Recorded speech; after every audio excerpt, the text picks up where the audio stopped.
For the moment, let's take a look at our first fight, that between Garcia and Perez. And Danny Perez, a guy who did not know about this fight until last Friday, but you and I have been around this sport a long time. We've seen a lot stranger things happen. Oh, a lot of times this happens. You know, Perez was getting ready for a fight in late September or October. He gets the call that Yuri Boy Campos has not been approved to fight the former three-time world champion. And, you know, certainly Garcia is sitting there probably thinking he's in a better position. And Perez, style-wise, is perfect for him. But if you're Garcia, you know, you're prepared for one guy, and you're only 21 years old, even though you've had a million fights. And so you're sitting there saying, well, what do I know about this guy? I don't know anything about him. Yeah, 21 years old, but he's an old 21. He Been is. fighting for a long time, turned pro at the tender age of 15. Oh, by the way, at 126 pounds. Take a look at the numbers and how these two match up with one another as we look at the tail of the tape for the first time. And, of course, Perez, 10 years the senior of Garcia. Other than that, not a lot to tell about these two. Garcia has one clunker that he threw in there, and the question is which Garcia will show up. For that matter, which Perez will show up, the one that fought so well prior to a 2-year layoff, or the one that we saw lose a fight that caused him to take that 2-year layoff. Here are the rules. No 3-knockdown rule, no standing 8 count. Fighter cannot be saved with a bell in any round, and only the referee can stop the fight. And with that, we'll go to the center of the ring and Michael Buffer. Michael.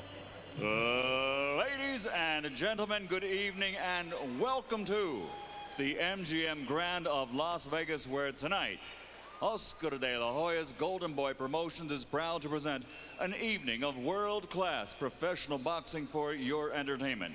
All bouts are brought to you in association with Romanza Boxing Promotions and sponsored by Tecate Cerveza con Character, Cazadores, the one with a deer on it, Affliction Clothing, and Southwest Airlines, low fares, no hidden fees. And sanctioned by the Nevada State Athletic Commission Chairman John Bailey, Executive Director Keith Kaiser, Commissioners Skip Avancino Jr., Bill Brady, TJ Day, and Pat Lundville. Timekeepers at the bell and counting for the knockdown seconds are Steve Esposito and Mike Lachella.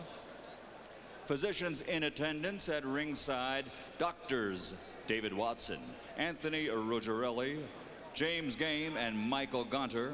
And at ringside, scoring this bout, should it go the distance, are 3 judges, Al Lefkowitz, Dave Moretti, and Glenn Trowbridge. And inside the ring, the referee in charge of the action, Joe Cortez. And now 10 rounds of boxing, a special attraction in the super middleweight division.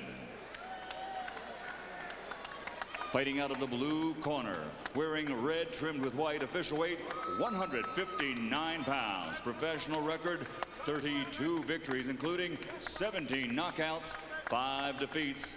From San Diego and Carlsbad, California, here's Dynamite, Danny Perez.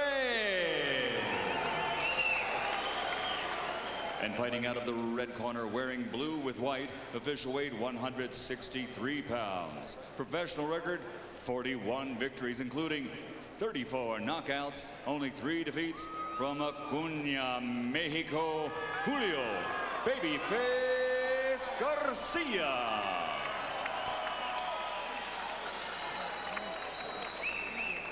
Perez.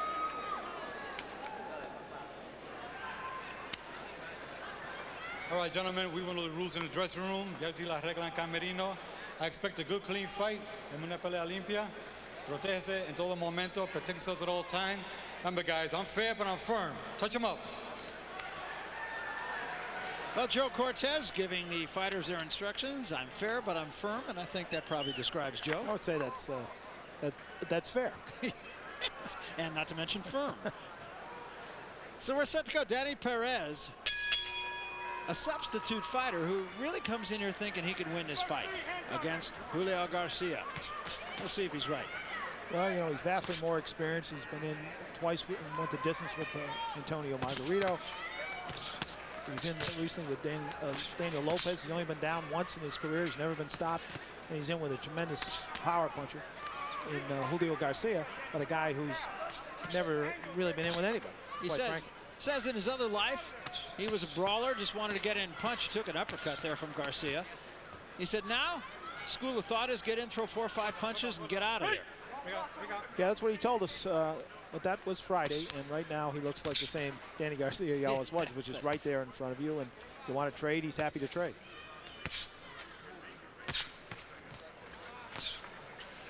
Garcia's a interesting case here because 2 years ago he was 139 pounds, and now he's 163 pounds and has had ongoing weight problems. He's so young on the one hand, you say, and he's over 6 feet, 6 feet and a half of an inch. So you say, well, maybe he just grew out of that 139 pounds, but apparently then he grew out of 147, and then he grew out of 150, he grew out of 160. So now you start to think maybe something else is going on. Well, in fact, when he fought at 156 pounds, he told us he had to lose 60 pounds, 60, in 2 months. Right, he was having some promotional problems and some family problems, and he blew up to about 215 pounds. And somehow he got the weight off. Hard to know how. But he fought listlessly, would be overrating his performance that night. Yeah, and that fight was a real aberration because this was a guy who really seemed to be on the move.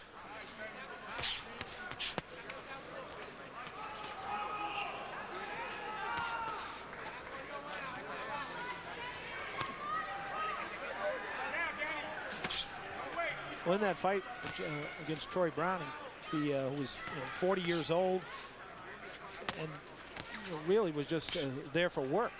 But Garcia, for most of that night, just declined to punch. And I'm sure a lot of that was being sapped from the tremendous weight loss. As you can see even here, he's pretty loose physically. Yeah. Not in great shape. Although, as we said to him when we saw him, where he would put another 60 pounds is hard to imagine.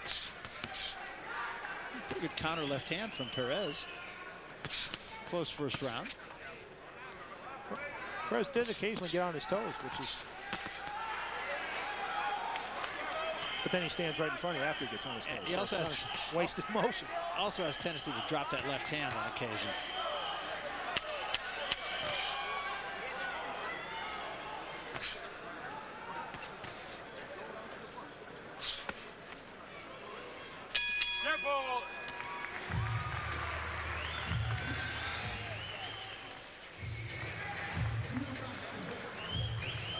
In the middle of the ring, you got to just keep picking up, get that jab going. Get that jab going. Okay? B, listen to me. Stick to your game plan. Get the jab going. You're fast, you got faster hands than him. He's slow. He has no pivots or angles. He's going to be flat-footed and he's looping them punches at you. Don't stay in front of him. Pick a move. Get them rounds early. Okay?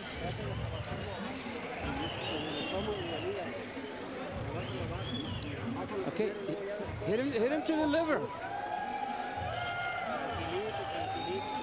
Nice and calm. Yo, when you get in, box him. Yeah. He's got nothing for you. So neither corner giving the opposite corner any kind of respect.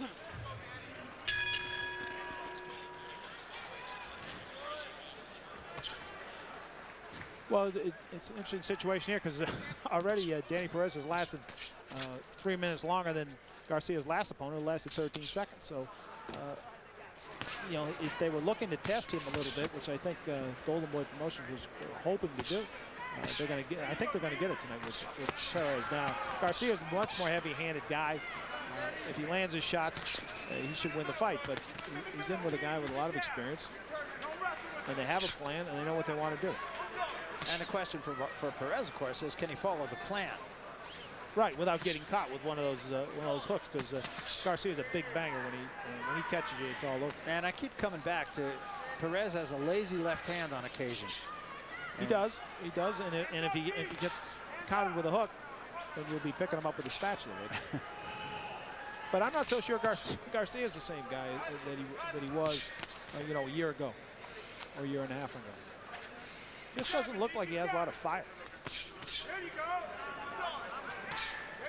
He's letting Perez walk him down right now in the second round here. He's doing a lot more standing around and not throwing. This is the way he fought most of the night against Brown. Yeah, and he knows the story of that one. Just got ripped with a nasty right hand.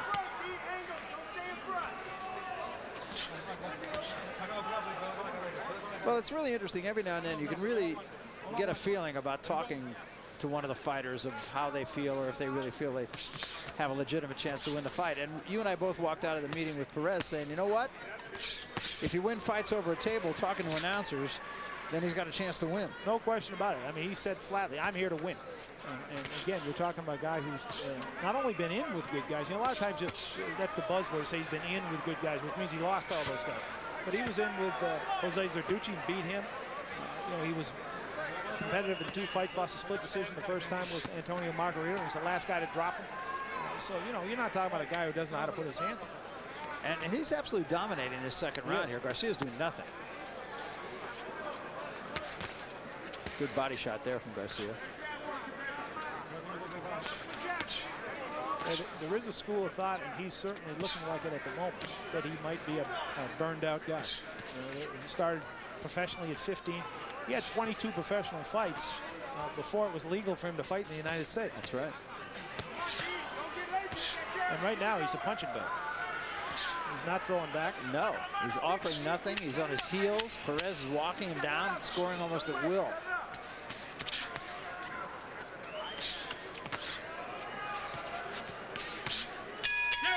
Excellent round for Perez. He used that jab perfectly for just what he wanted to do, just to keep knocking him off his timing.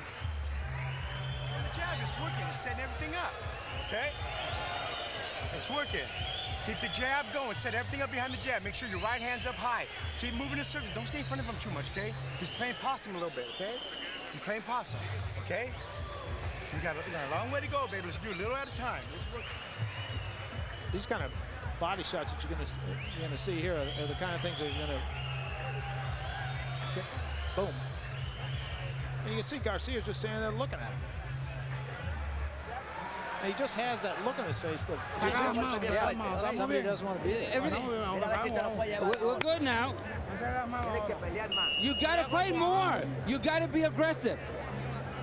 Well, there's everything we've been talking about. If he fought at all, it would be an improvement, actually. Felix Pintor in the corner of Julio Garcia, who's been around the track a little bit.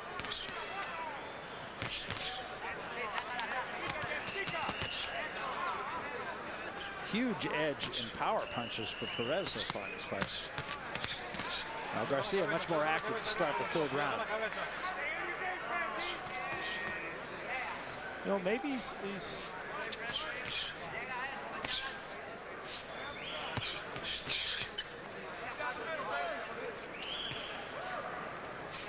you know, he keeps it seems like whenever he gets hit like he just did there, he seems to step back, bounce, and just sort of look at Perez as if to say, why did you do that? Aren't we all friends?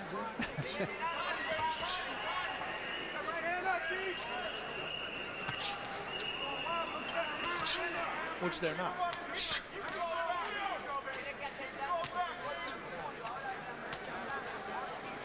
So far, this is going just the way Perez talked about. Absolutely. And what he wanted. Sort of take the play away from Garcia just a little bit. Not let him think he could just walk out and throw a bomb on him whenever he felt it. It's really the jab of Perez. And a nice sneaky left hand and a bigger one right there by Perez. Chopping right hand from Garcia.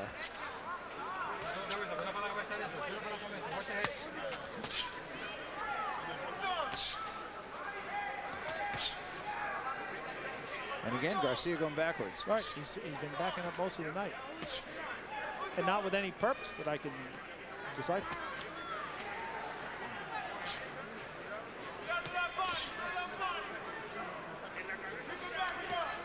Well, if he is playing possum, as Perez's corner suggested, Perez not having any of it. Well, one of the things that of course, that you have to be concerned with if you're in Perez's corner is that he's only fought 1 fight after a 3-year layoff. And so, how good is his stamina? You know, he hasn't, his first fight, even they admitted, was batting practice. That was a 6-round decision. And there's a good right hand and a left hand behind it by Perez. 6-round decision that he probably could have had his man out, but the corner wanted the work. But they don't, as they make clear to us, they don't want work in this particular fight. No. Get rid of this guy as fast as possible.